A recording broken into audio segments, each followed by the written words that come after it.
Et ouais, me revoilà déjà. Dans la vidéo que j'ai sortie hier, et qui parlait des gagnants et des perdants de la nuit de la draft, je me plaignais du manque de trade qui a eu lieu. Et le soir même, banco, ça commence à bouger avec l'arrivée de Dejounte Murray à la Nouvelle-Orléans. Alors, histoire d'être complet, j'ai décidé d'enchaîner, afin de vous livrer à chaud mon ressenti sur ce transfert.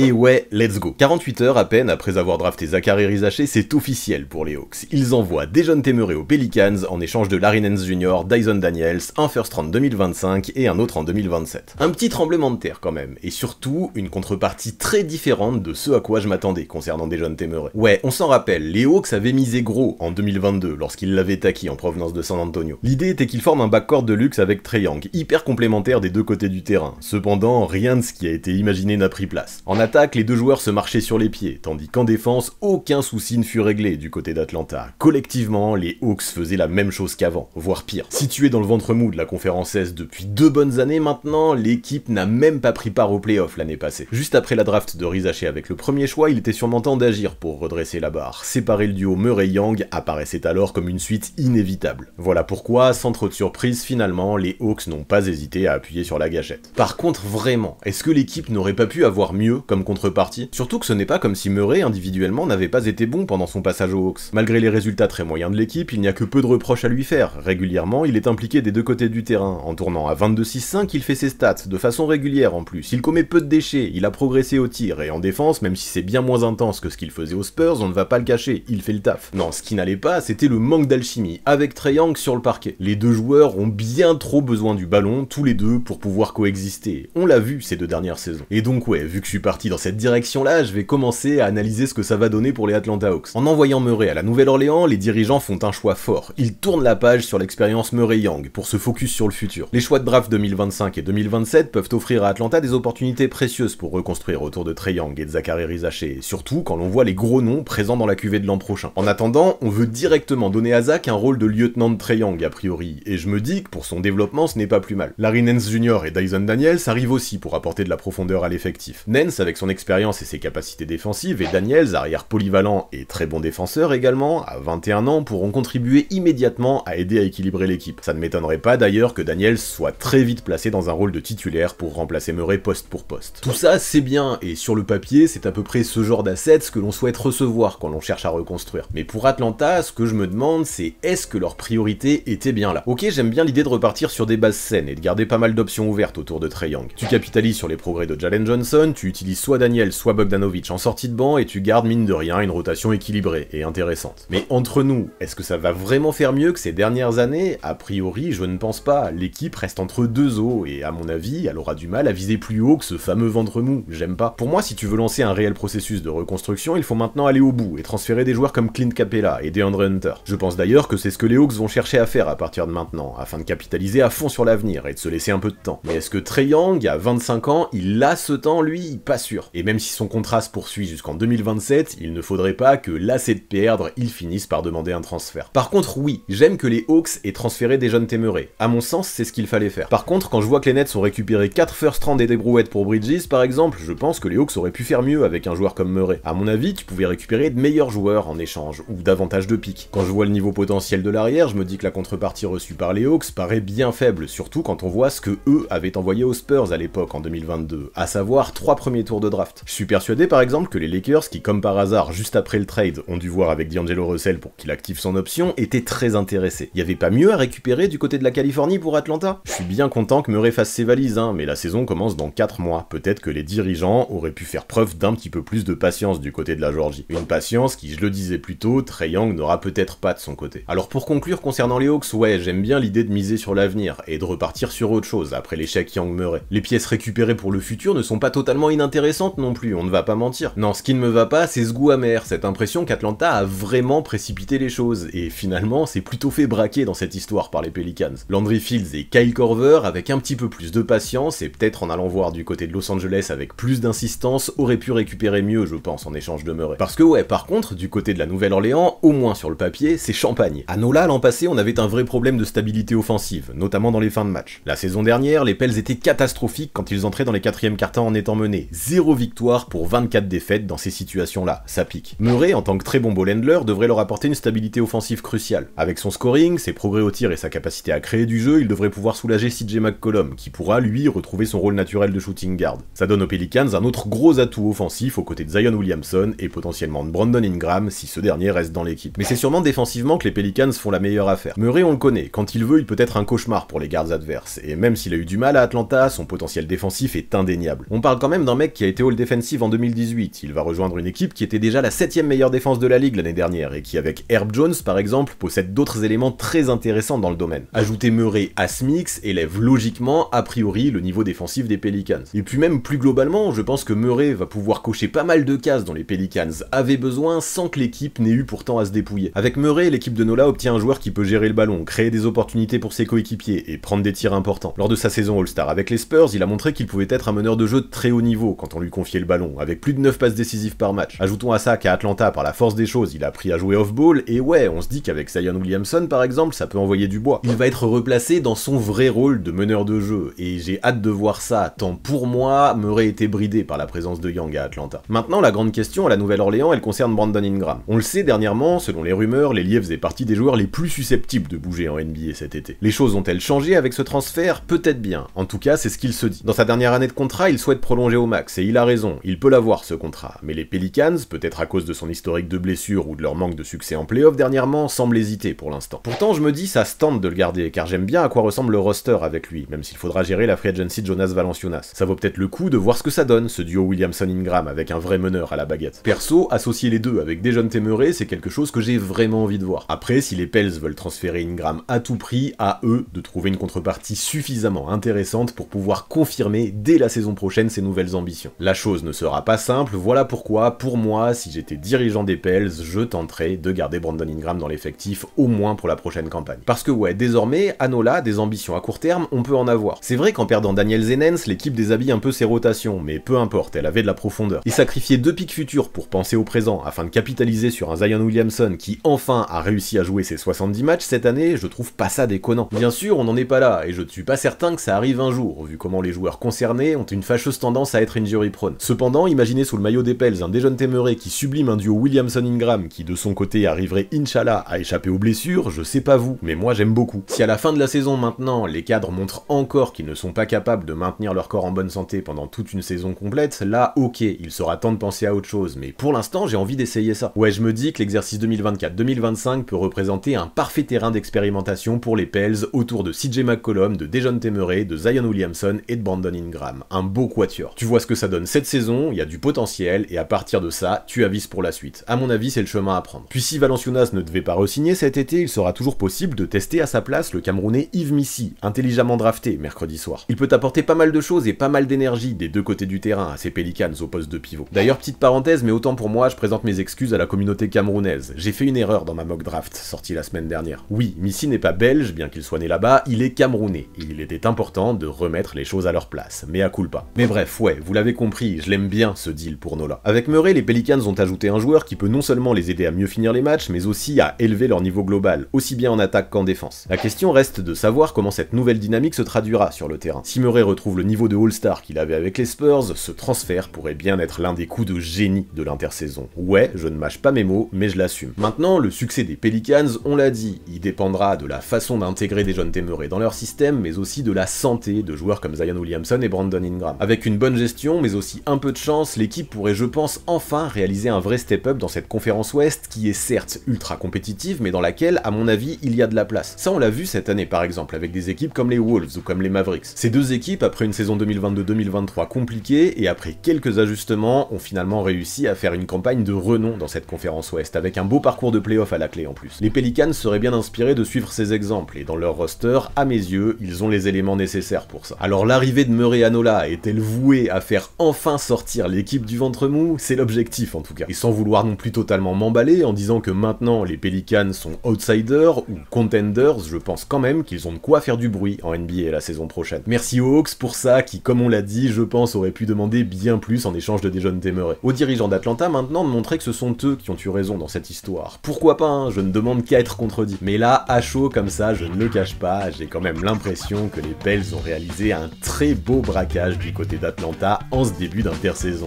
Vous en pensez quoi, vous ?